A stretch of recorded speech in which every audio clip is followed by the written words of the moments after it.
Parami na nga ng parami ang mga batang nakikilala sa larangan ng basketball. Ngunit puro batang lalaki lang ang ating nakikilala at hindi natin napapansin ang ating Gilas Pilipinas women basketball team. Pero ito nga mga boss at tila may paparating na isang batang babae na makakatulong sa ating women basketball team in the future dahil napakagaling ng batang ito at napakahusay na kahit nga itong 8-time PBA champion and 1-time PBA Finals MVP na si Japeth Aguilar inapahanga sa galing niya.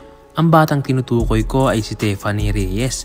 Siya ay anak ng dating PBA player and 4-time PBA champion na si JR Reyes. Si Stephanie ay nakakabatang kapatid ni Tyler Reyes na isa ring Gilas prospect. Si Stephanie ay may tangkad na 5'10" na patuloy pa ring tumataas hanggang ngayon.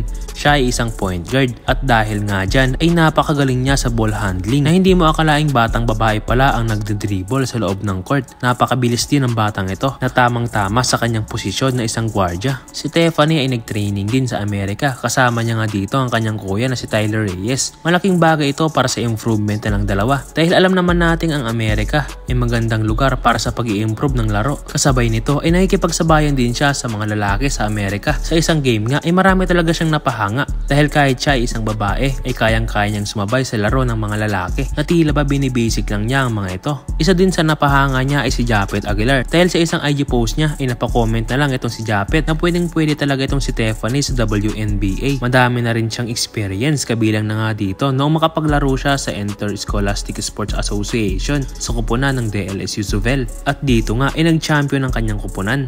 NCR Palaro Girls Basketball Under 18 at nag-training din siya sa Amerika at ang latest ay nakapasok din ng kanyang kupunan sa championship ng WNCAA Juniors Division Season 54 at marami pang iba. At panoorin naman natin ngayon mga boss ang highlights ng batang ito at talaga mapapahanga ka sa galawan ni Stephanie Reyes.